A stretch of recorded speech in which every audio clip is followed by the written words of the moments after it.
Hello, everybody. It's Stephen and Walter here for another episode of So Chatty. Actually, Walter couldn't be here today, so Mr. Magoo came instead. Walter's having a little trouble with his eyes, so he's wearing his glasses as opposed to his contacts. Yeah, I normally wear contact lenses. And last week my eyes was beginning to turn red and itchy. I went to see the eye doctor and I have a mild eye infection in one eye, so I have to wear my glasses for a week. So there you have it. Well, before we get into today's topic, I'll show you what I've been working on very quickly. Um, Oh yeah, and I have a little technical difficulty today. My Stream Deck, which is what I use to switch scenes on here, they had an upgrade for it today. Yeah, it's not working properly. So I have that problem to figure out. But anyway, so I have to do some of these things manually. That's why I'm reaching over and grabbing my mouse. So let's go to the screen. There you go. So this is what they call a one block wonder panel. I'm taking a class with this and I have all the pieces cut, and you've seen the pieces before on some of my other videos. And now this is what it looks like, sort of. Actually, this isn't exactly what it looks like because I've been playing around with this a little bit as I try to sew together the various pieces, but that's pretty close.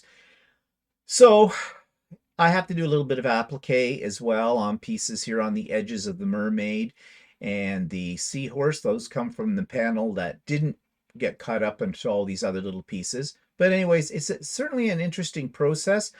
I think this will be a one-off. I don't think I'll ever be doing one of I kind those of like that. again. Can you make a queen size bed? No, I can't, so go away. Furthermore, what else am I going to show you here? Oh, that's it.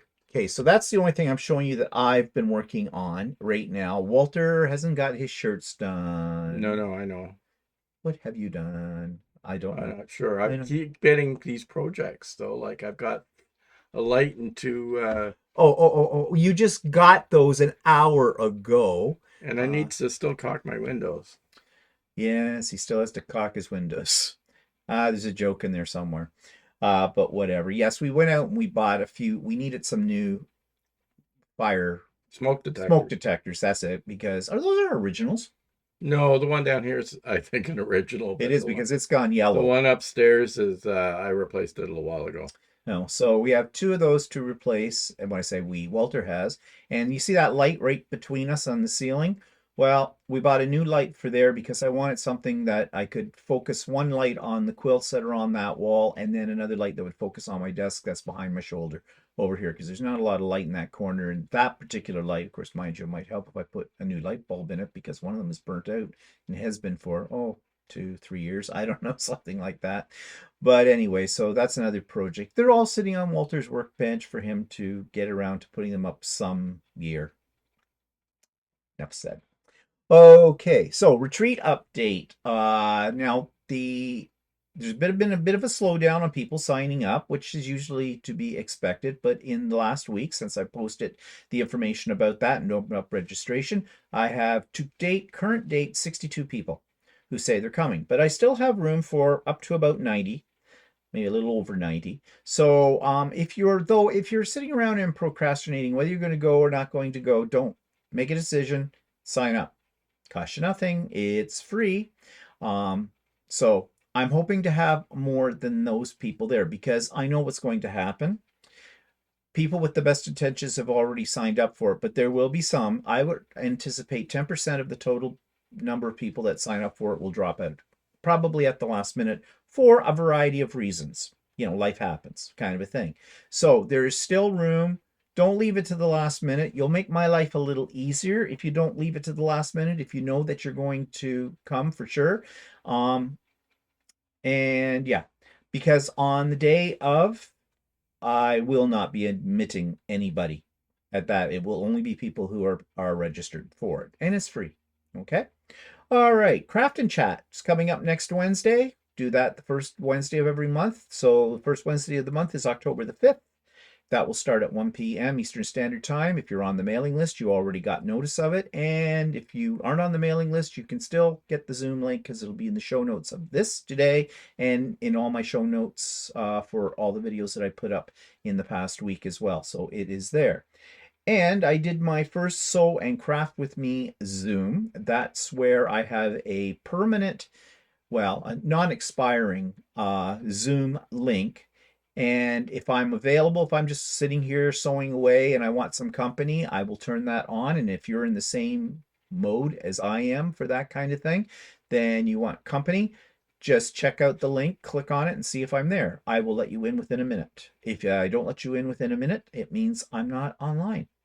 So it's kind of a hit and a miss thing, because I never know when I'm going to turn that on. But I did turn it on Wednesday, and yeah, for the whole day I was sewing away, and I had a few people here who joined in as well, and we had a nice time actually, and I think everybody got a lot of things. I got a lot done. I got what I just showed you done up there, and that took a lot to do. So yeah, and there's the Zoom link for that is in the show notes as well. Okay, there is a link for an interview I did with Kendall Taylor. That went up earlier this week from Quilting Basics. He's Australian.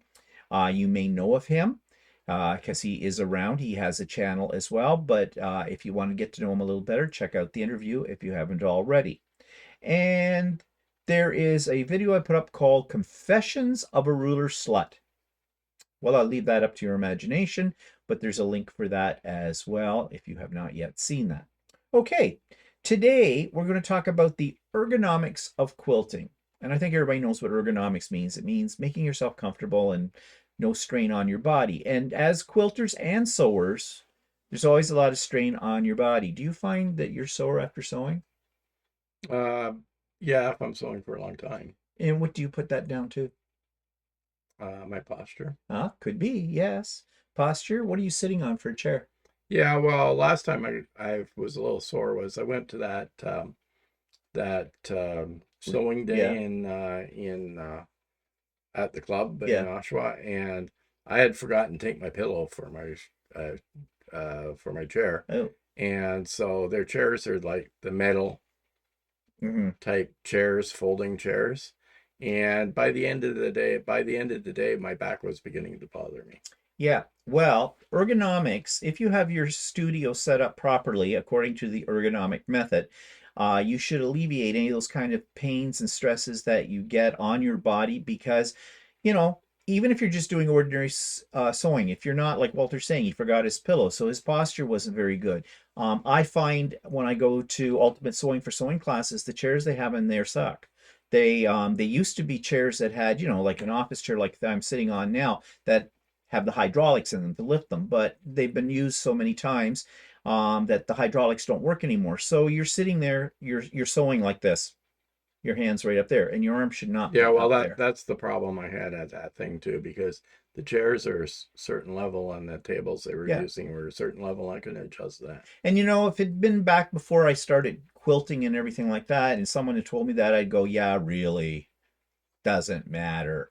It does. It does matter. And there's all kinds of other things too. Like if you're trying to quilt on a domestic machine and you're pushing all that material underneath your throat, that puts a strain on your arms, on your shoulders, on your neck. I mean, I've come from sessions of that where I was literally in pain the next day. And you wouldn't think that that would do it to you, but it does. Well, the reason we're going to talk about this today, and we're going to talk about things you can do to keep yourself from being so sore. And I want to say off the top, there are people out there who study this, ergonomics.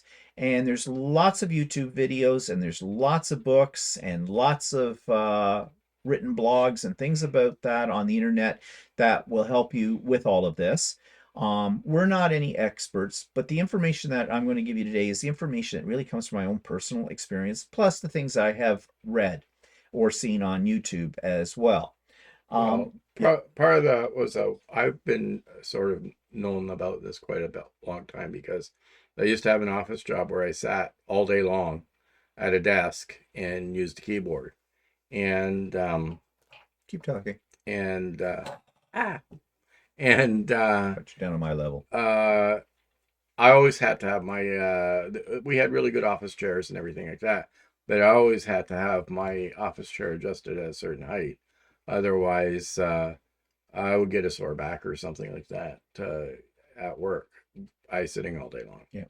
Well, the reason we're doing this topic because it was suggested by one of our subscribers, Cheryl Mulder, hope I'm saying her last name right. She was talking about she got herself a new sewing chair, and she sent me a picture of what she used to be using.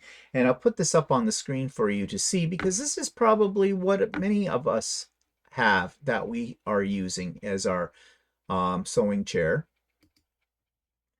You know, standard office chair kind of a thing. Now, this one does not look like it's got sort of a headrest at the back, but it doesn't really look like it has any kind of back support or anything like that. You can get office chairs that have that. They have those lumbar cushions and things like that in them. But these kind of chairs were not meant for sewers. These kind of chairs were meant for office, for desk use, for working on your computer and things like that. And yes, they are adjustable, but you would think that this would work really well. But, well, Cheryl says it does not. She got something better than that. And It's Cheryl, probably also because sewing, like, I mean, I said I worked in an office all the time, right? And I was sitting at a keyboard where the keyboard doesn't move. Whereas when you're sewing, you tend to hunch more over your sewing machine, and you're also pushing fabric through, which is a different motion. yeah. And the other picture she sent me was something else she found. Nope, that's not her picture. She sent me a picture of a book stand, I guess for, reading instructions and stuff like that. It keeps it level. And you've seen them. They hold recipe cards or recipe books, things like that. And so those are a couple of things that she was suggesting help make her life a little bit easier. But we're going to go through several different things today and talk about them. And I'm going to show you what we use, or what I use, kind of a thing, more so than Walter. Now, you're using an office chair, aren't you? Yeah, most of the time, yeah. Because you don't have any room in your office for anything For a second else. chair, no. But nevertheless, let's go. So the first thing I want to talk about are chairs. And just give me a second here. Have to change my screen over to, yes, here we go. And I just bought a new office chair not too long ago. I'm just trying to get things centered here. Bear with me for a second. There, you should be able to see that. Yeah. Okay. These are by Arrow. These are pricey chairs, as you can see. I think these prices that they're showing here are American, not Canadian, because I did not pay that for my chair. I have one of these chairs. I don't know if mine's actually showing on here. That's the style that I got, I think. Yeah. Yeah. But I don't Except think you have the Janome. I have the Janome cover, because Janome is actually partnered with Arrow, but that doesn't really matter about the cover. But I'll show you some of the things here. I think I paid close to $400 for mine by the time tax and everything, that be Canadian dollars. They seem very simple. And when I first saw one, I wasn't interested, because I thought, no, that's too expensive for what these are. Well, I was wrong. I went to a retreat, and Donna, the hostess with the mostest, she had her Arrow chair there, which looks just like this. And I thought, well, let me sit on it, see what that feels like. Oh, yes. As soon as I sat on it, I thought, I have to have one of these. And why is that? Well, if you look at the design, see the back? That is actually slightly tilted into your back. So when you sit on it, it makes you sit up straight. You can feel it with your back. Now, the seat is shorter, so your legs aren't getting cut off at the, at the behind the knees kind of thing, because that happens all the time, and it cuts off your circulation. Just those two factors alone right there make it a much more comfortable chair. I don't get sore anymore. I was sitting on a stool with a back to it that I got from Amazon, and I'd get off that chair and I could barely walk after a whole day of sewing. This I have never had any problems with. So as far as I'm concerned, it was well worth the money that I spent on it. It also has, I think you noticed here, it also has some storage area. The seat lifts up and you can put stuff in there. I put the manuals for my sewing machines in there. It also lifts, it's hydraulics. It'll come up or go down. And it does have wheels, so you can swivel around. We'll talk about why the wheels on it I find important. Some people don't like wheels on it, but I do. But that was well worth the money. So somebody, well, Arrow's got a good name in sewing equipment, furniture. So they knew what they were doing with something like that. So I think a lot of your problems, if you're aching, a lot of it could be your chair. Check it out. And throwing a cushion on an old office chair or on a kitchen chair isn't going to make it, because it's just not built for your body. You need to, if you sew a lot, quilt a lot, you need to go out, try a chair out in a store if you can, and find one that supports your back, doesn't cut off the circulation in your legs, and your feet can touch the ground with it. In fact, as I say that, I'm sitting in my office chair right now and my feet do not touch the ground. I can make it touch the ground, but then it will be too low for my computer desk. But for sewing, this chair works really well. Okay, the other thing that I found that alleviated some of the pain in my body, and I have to switch over here for just a second.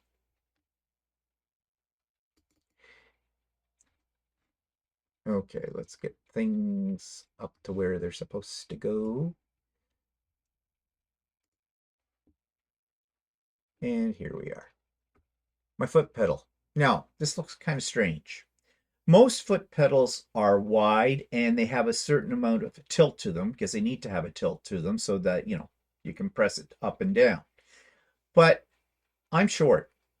And when I have my chair in the right position, my foot, it's my toes. It's not my foot that's operating that pedal. So I read something about raising your foot up. And that's what I've done here. Now, you can buy, and I'll show you what I mean here in just a second. You can buy supposedly things that raise your foot pedal up and also keeps them from sliding. I had this box. That's what this is, a box. On top of the box, I glued down one of those little mats that, you use a shelf liner kind of thing. You can buy them at the dollar store. And I put one on the bottom of this box because this is carpet, and I put one on the top. The one on the bottom keeps the box from sliding around on the carpet, and the one on top keeps the pedal from sliding around. And this is just the perfect height that I can put my whole foot on top of it. I'm not hitting it with just a toe or a heel. The flat of my foot is on it. And it's very comfortable to use. And I don't have any more pain from it. And it was just something simple like that. I never thought about it before, but it's because I was overextending my leg all the time. Now, if you don't want to make your own system, this works fine for me. So I don't need something else, but there are plenty available. And I've got to find that here. Everything's hidden on me. On here. Let's go up here. Okay. Here we go.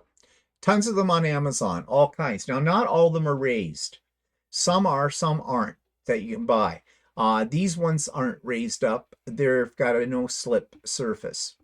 But there are other ones that you can get in here. You have to do a search for them, but that you'll find that they have an elevation to them. They can raise up, or you can adjust it to whatever you want. But you can find them all over on Amazon for this kind of thing. So they're available.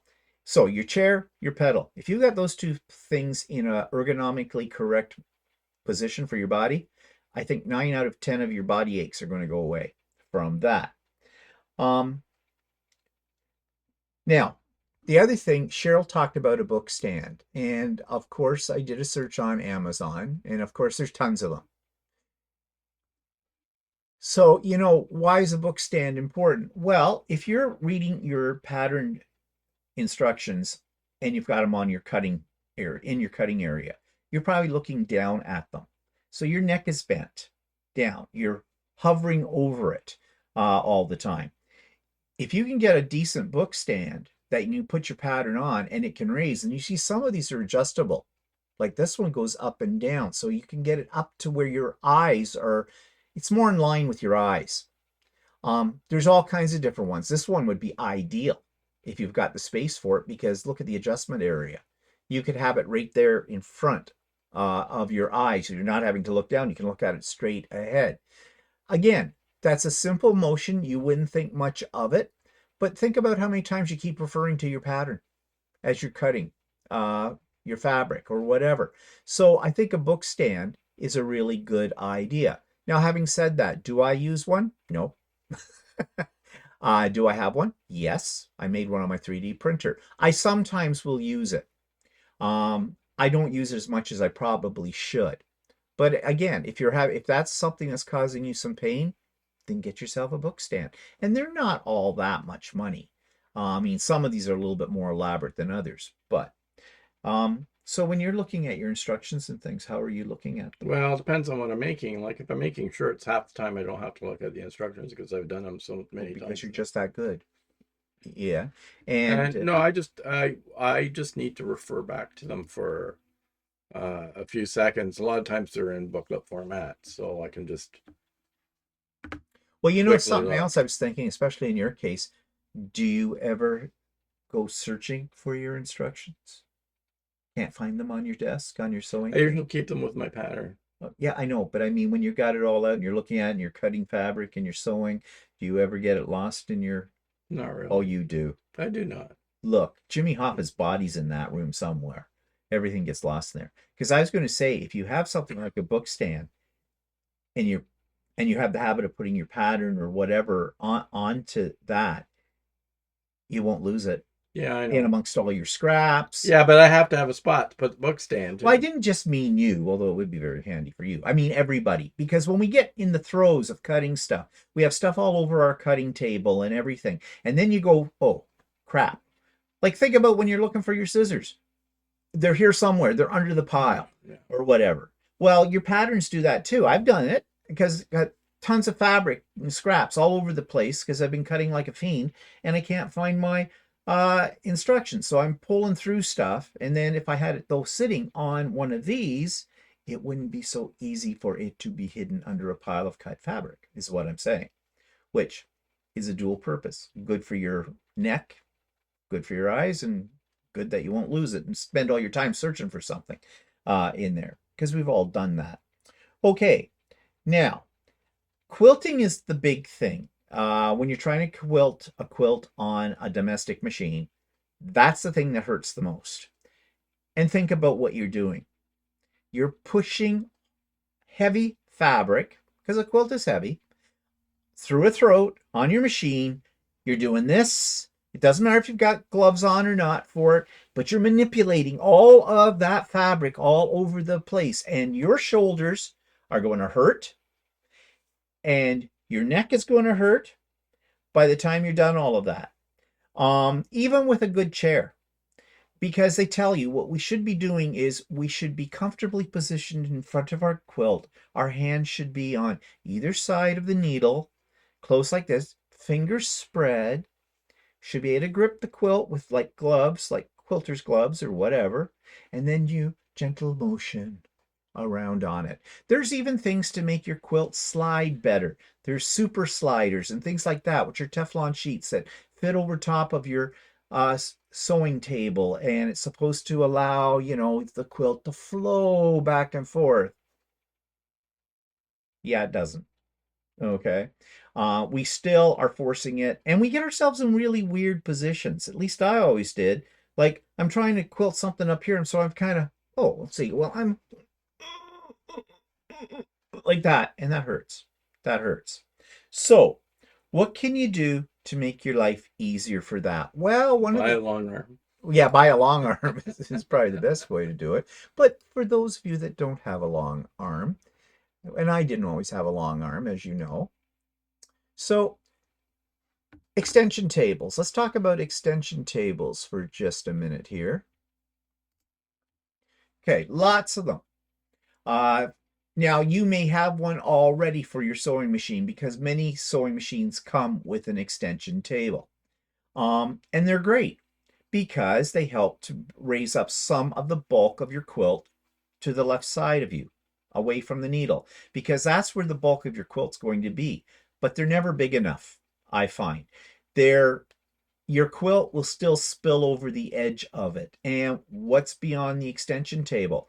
Well, if you're lucky, maybe you've got your sewing machine positioned on a large enough table or desk where you have a lot of area to the left of your sewing machine where your quilt can sit. And that would be ideal.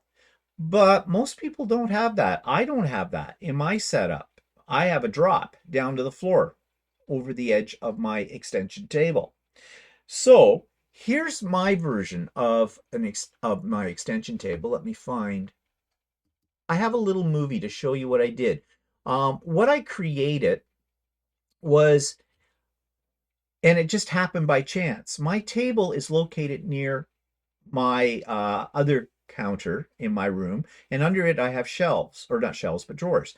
I pull out a drawer. I put a pressing mat on top of it that I had made a while ago when I first got into quilting on a piece of plywood, and it works as an extension of my extension table. Well, here's what I mean. I made a little video to show you what I'm talking about. Oops, that's not the right one. That's the one I want, and get it up in view for you. Oh, I wish my Stream Deck was working. Ooh. Oh, wait, that's not what I want. Okay, disregard that. I moved the wrong bloody thing. Okay, bear with me, people. That's not the one I want. Okay. Here we go. Okay, here's my little video of what I've got set up.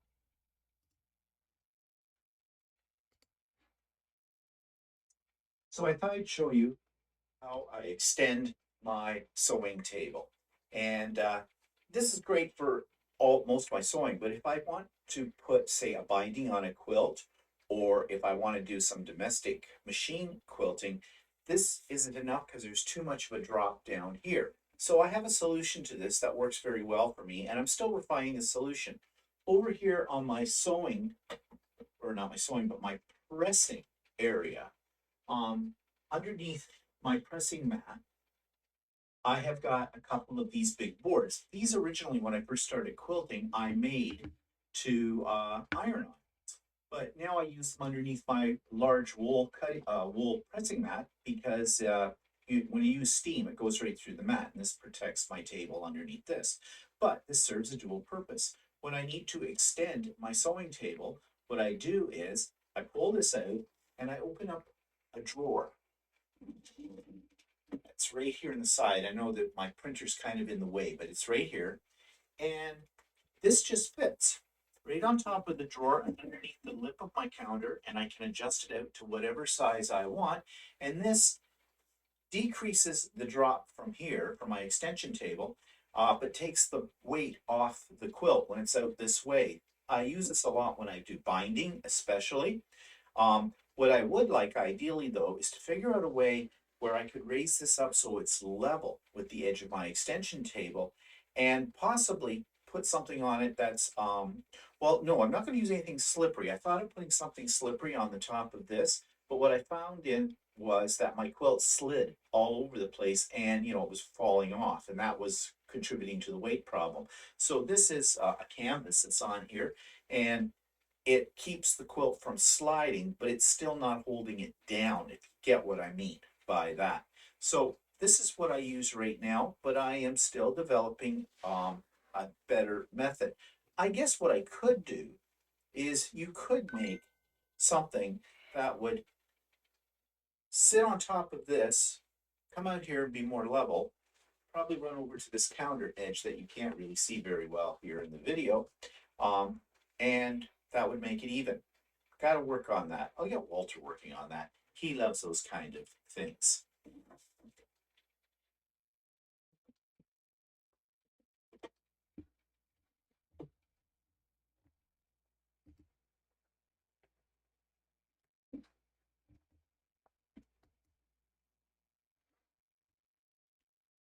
Okay, so just switch over here. Come on. I miss my little stream deck. Where are we? Here we are. Okay, so that shows you how I get the weight up off from the quilt, but it's not ideal yet. I need to have something that's leveled out. That's what I was talking about, to really make the extension table even more of an extension of it, but all on the same level. But that works really well, even though it's not perfect on that. It takes all the weight off, takes all the strain off my arms, off my shoulders, the whole bit, and I'm not fighting with the quilt. Um, Now, for those of you though that don't have a system like that and you want to lift the weight up, you can do something called a quilt sling or suspension system. And it is a series of poles. You can buy these. Let's see if I can find you a picture of the commercial ones that are available. They are pricey.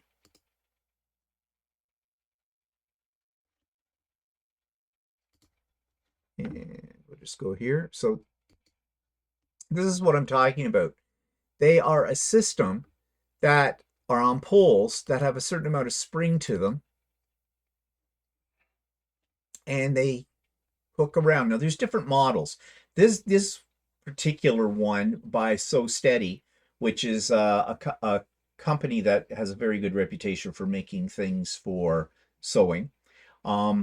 There's clamp to your existing table. Well, that might not work if you can't get at your table from behind. Not only that, if your table's not really big. Yeah. Um, but you can get other ones that actually mount to the floor. They actually rest on the floor, and they've got, I think, Dime sells a system for this as well. They're pricey. They're like, I'm not sure. This one was, how much did it say it was? Let's go back. Well, they say it's $99. That can't be right. No, weightless quilter. That's something else. No, they say it's $99 compared to floor standing weightless quilters. Okay, that's what I was talking about. They're $299. You're saying this system is $99. I don't know if it would, you have to have that kind of setup is what they're showing there. An area where you can get all the way around your table to hook it up. Um, I don't know. I thought about buying something like this at one point in time, but they were very pricey. And then I thought, are they really going to work? And in the setup I had at that time too, and even the setup I have now, if I didn't have the long arm, they wouldn't work for me. So there's certain limitations to this. Now, what I did do though was I created my own system. And I'll show you here what I had. This was on one of my early videos where I showed this back when I first got into quilting and when I was out in the quilting dungeon. And I'll show you what I'm talking about.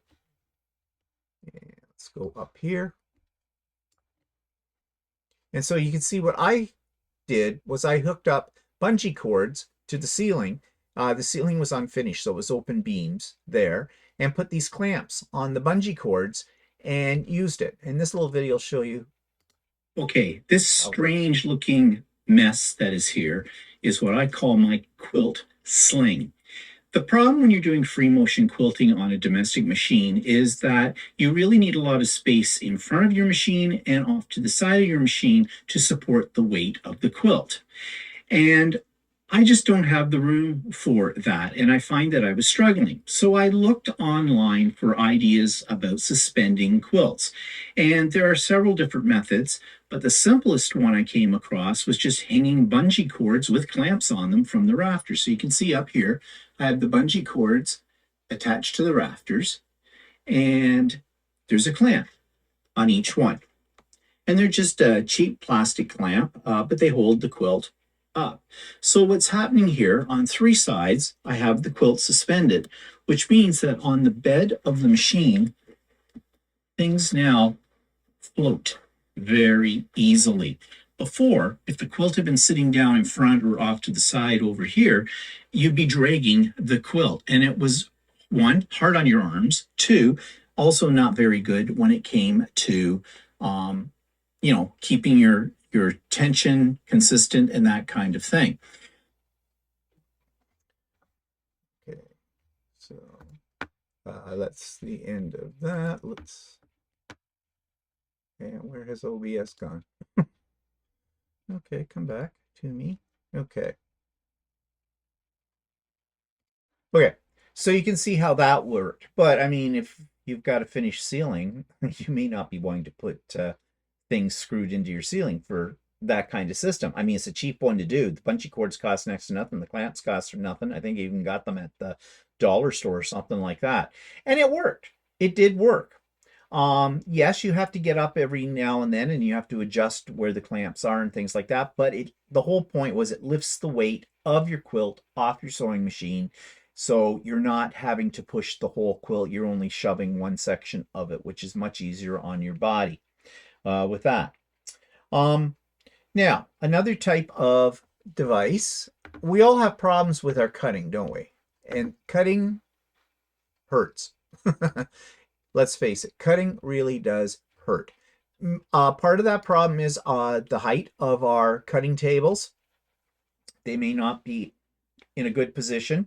You're supposed to be able to have a cutting table that's high enough that you can easily put pressure, light pressure on your rotary cutter and zip through. If it's too low, you're putting too much pressure on it, and that's causing arm pain, elbow pain, wrist pain. Yeah, I always have a problem if I do a lot of fabric cutting or something, that my hands the next day begin to fall asleep or something like Yeah, that. and that's because of cutting. Your table's not in the right position. Now, my cutting table isn't bad.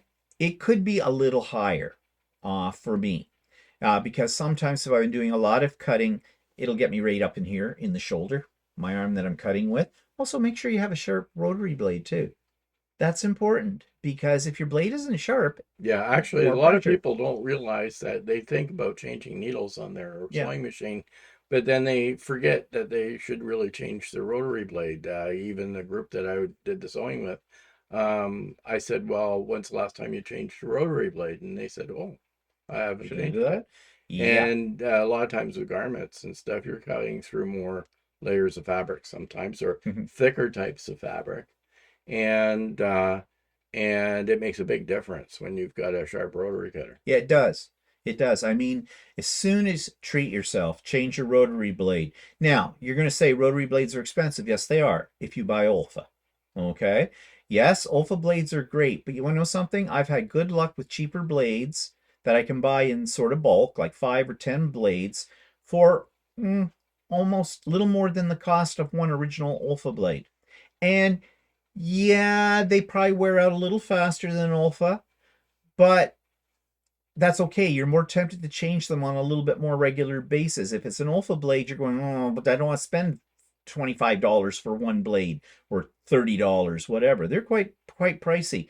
So yeah, that'll help a lot in it. And boy, there's nothing like cutting through your fabric with a new blade. It just like butter, just like butter. But a lot of people already have some built-in problems. They have arthritis in their wrists or in their fingers or hands or, in their shoulder. I mean, let's face it, quilters are not young people. Okay? We're usually up there in age by the time we get around to quilting. So we've already got some physical problems. So now this is an expensive solution. I know what you're going to say, but I'm going to talk about it anyways because I have one and I love it. Um, and that is, of course, an quilt cutter. Now they come in different types. You can have the manual ones, or you can have like I have the Go Big. Where's my cursor here? Here's some with the crank on them, and some people have trouble with the ones with the crank because they have severe osteoporosis or arthritis, rheumatism, whatever in their hands. But I have the Go Big, this one, which is electric. So you lay your fabric onto your dies, shove it in, it cuts it, and it's great. It cuts up to 6 layers of fabric. It's fast, it's accurate. I love it. I absolutely love it, and I don't regret spending the money that I spent on it. But if you've got problems with your wrists and your elbows and things like that, and you're cutting and it's a real pain for you, this might be worth the investment with that. So another thing though that we always take for granted too, and I can't believe the number of people that do this, but scissors. Let's talk about scissors. Okay. These are the scissors that both Walter and I own. They come from a Canadian company. They're based in Toronto, LDH, and I absolutely love my LDH scissors. Are they cheap? No, but as scissors go, they're not that expensive. You can see here for fabric shears, $45. And that's in 30, Canadian dollars. that's in Canadian dollars. They do ship to the United States, and I hear they're very reasonable for it. This is actually the people who own the company. They're a couple, and they stand behind their product. They're really good quality. But we're not being paid by LDH scissors to talk about. They just happen to be the ones that I love, that we have. Um, and I have them in various sizes as well. But the thing about fabric shears, or whatever you're using, if you're using them for cutting fabric of any kind, don't buy the cheap ones you get at the dollar store.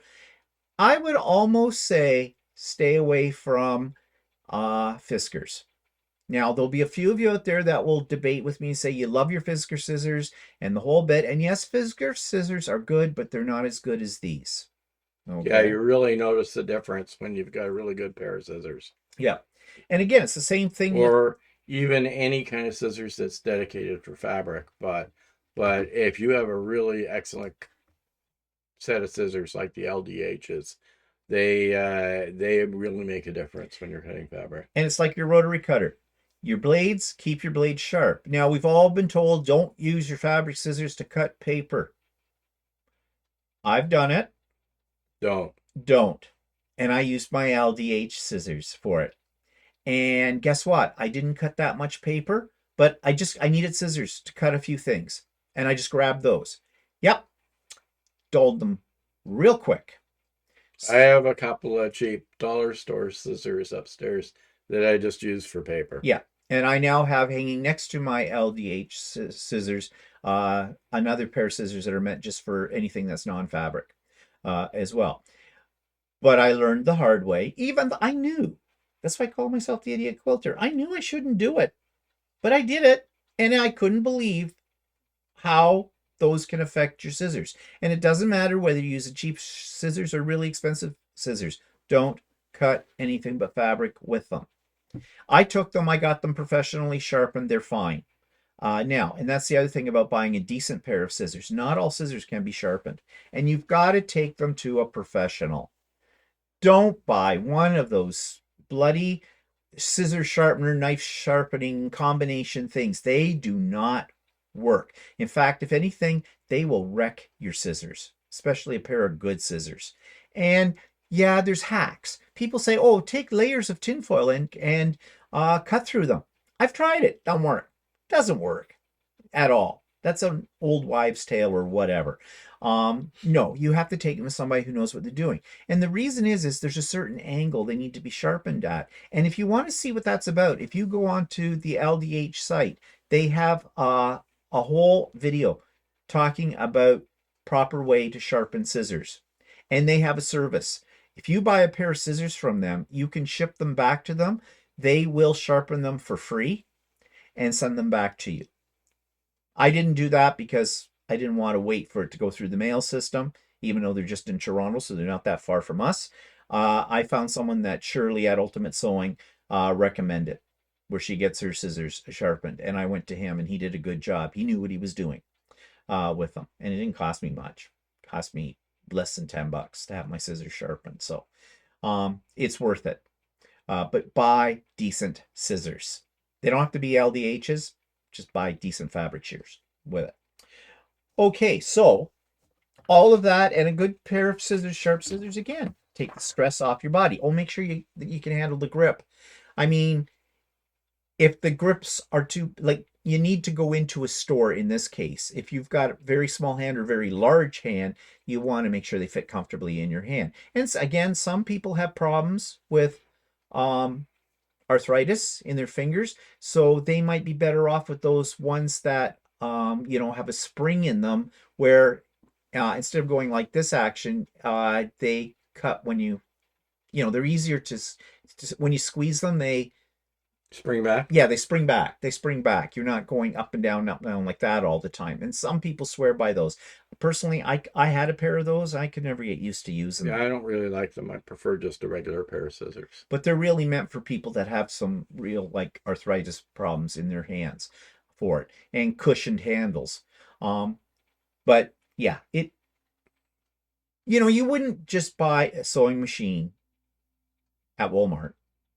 Well, some do. Well, maybe some do, but anybody who's serious about what they're doing in their hobby here. If you have a reasonably good quality sewing machine, then you really need to invest in a decent pair of scissors. Yeah. Decent pair of If scissors, you have a decent cheap rotary sewing cutter. machine, maybe you don't care. Yeah, because you probably don't care about anything else either when it comes to sewing. So sorry if that sounds a bit elitist, but it is the It truth. is like, I mean, tools on any kind of craft that you're doing, the better the quality of the tool, the better it is for you, the easier it is for you. You're not going to get as frustrated with stuff.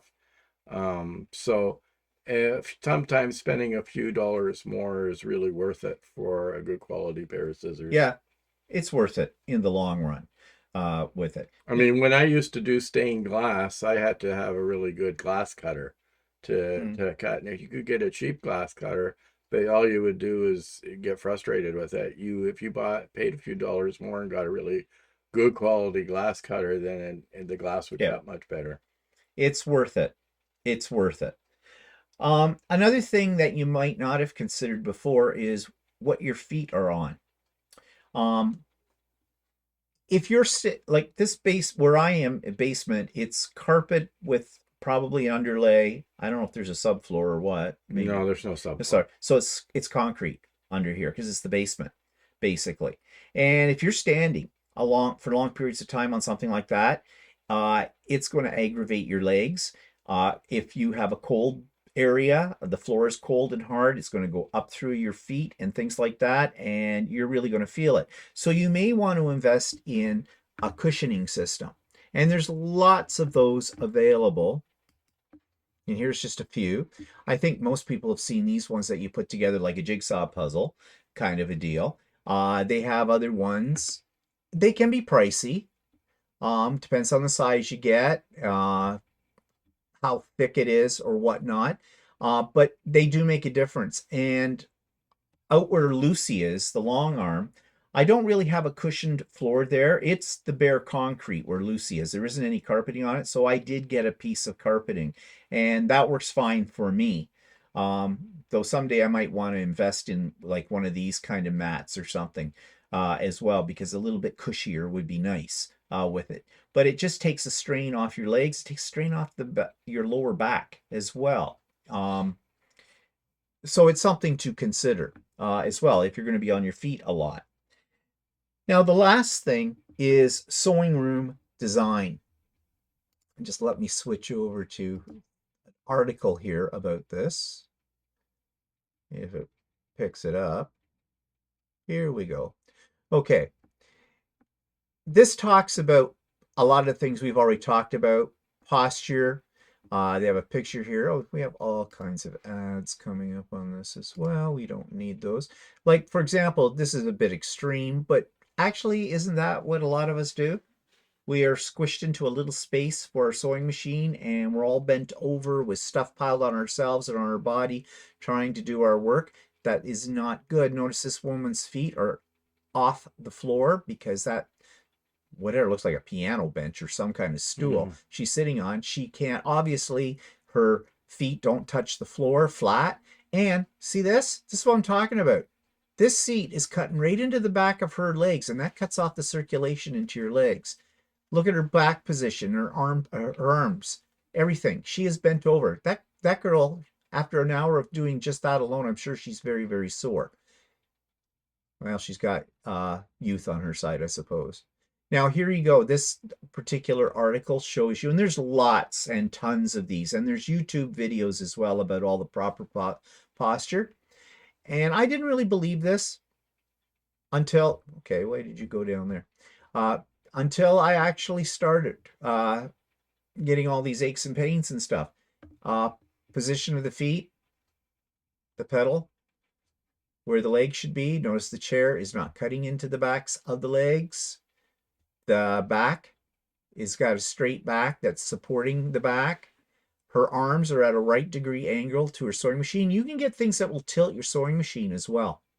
I think Martelli sells something like that for those of you that are Martelli fans.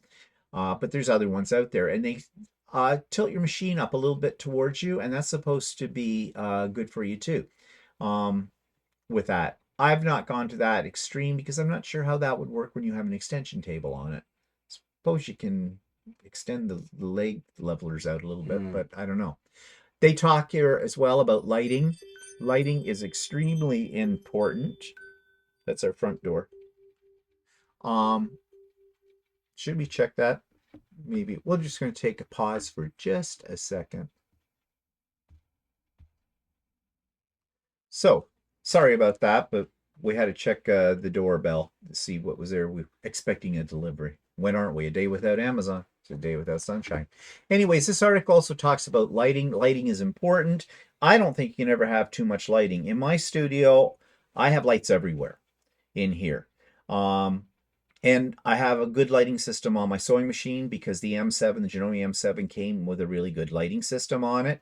But if you're straining to see what's under your needle on your sewing machine, or you can't see your lines on your rulers correctly, you need to really invest in some decent lighting for it. Mine's not ideal. I have reflections and things where I don't want reflections. Still working on that. They talk about that tilt table that I mentioned. You see here where the sewing machine sits on that and it tilts it just enough forward. Adjustable chair with back support. I don't recommend the one they're showing there. I've sat on those before. They're cheap. Um, they talk about where you place your iron. Now, there's two schools of thought about how you set up your area. They talk about the triangle. Your sewing machine, your pressing area, and your cutting area should all be in sort of a triangle formation. It's more efficient. But I've heard other ones say, no, you should actually have them further apart from each other because that will force you to get up from your um, sewing chair instead of just spinning around on your, on your swivel, because that gives you a little bit of exercise, gives you a chance to stretch your body out a little bit. I don't know. I guess it's up to everybody. If you Actually, want, I think it's good idea if you have to get up every once in a while yeah, to well, I move find around. that for myself, I find that because there's been times when I've set up something, I'm doing a lot of sewing and it's repetitive, and I've just swung around in my chair because my pressing mat is kind of off to the side of me, and I bring my iron over closer and I don't have to get up. But then I find when I do get up, I'm a little bit sore and stiff. Mhm. So now I don't bother with that. I make the point of getting up to go over to the ironing board and do it. And if you have to do that multiple times, well, it can be a bit of a pain, but it's that kind of pain or the pain in your back. So it's up to the individual to decide what works best for them and to how to design your sewing area. But you want to think about these things in order to keep yourself from being sore. Because if you're sore, you're doing something you love and you're doing it for many, many, many hours at end. Um, you don't want to be in pain after all. And that's really what all of this was about. Now, I said we're not experts on it. I've shown you some things that we do, that I do. Maybe you get some ideas that you wouldn't really Yeah, think about because there's some things that you don't always think about. Like you don't necessarily always think that your chair might be a problem, or the height of your workstation might be a yeah. problem, or Well, I would say that the number one, if you're having back pain trouble, okay, like, and I mean, some people have chronic back pain from other things, but if you find every time you're getting up from your sewing machine after several hours of sewing, check your chair. Really, check your chair. Because I'm telling you, the world of difference when I got that Aero chair over what I was sitting on before. I never get up from, it doesn't matter, and I sew for many hours on end. Um, I don't have the pain anymore. And the second thing for me was raising that foot pedal up. So I wasn't chasing it all over the place and I wasn't extending my leg out to put a toe on it to make it go. It's right there in a comfortable position. And that was easy to do. That you saw how easy that was to do. Those two things alone have saved me a lot of physical pain in my sewing. So if you're having pain, check that out. Okay, so anything you want to add to this about your setup? my setup is like. But I don't necessarily sew for hours at a time, so it doesn't really Lately, usually not at affect all. me. Not yeah, Yeah. well lately, not a lot, but yeah. So I mean, if you're not sewing for long periods of time, you may not have too much of a No, problem. But if you do so for long periods of time, it can get stressful on your back and that. And this is supposed to be fun. Pain isn't fun. So you don't want to be doing something that's supposed to be fun that gives you pain, right? So I hope this may have given you some ideas anyways. Do a search. There's all kinds of YouTube videos out there talking Yeah, about don't all be this stuff. afraid to search. People seem Yeah. to be afraid to search. Yeah. Search for stuff. Because remember, we are not doctors or healthcare experts, although we play one on TV, on internet. No, we don't. We're just going by our own personal experience with that. God, I got a lot of papers here in my hand. So yeah. So thank you, Cheryl, for giving us this idea for this week's episode. We do act upon your ideas. So if you have some ideas for topics you'd like to see us do a little research on and look at, please put them in the comments below or send us an email. My email address is in the show notes below. And we'd be more than happy to look at those kind of things for you as well. So that's it for us today. I hope you have a good week, and we'll see you next week for who knows what we'll be talking about next week. We don't know yet. Okay, say goodbye, Walter. Goodbye. Bye.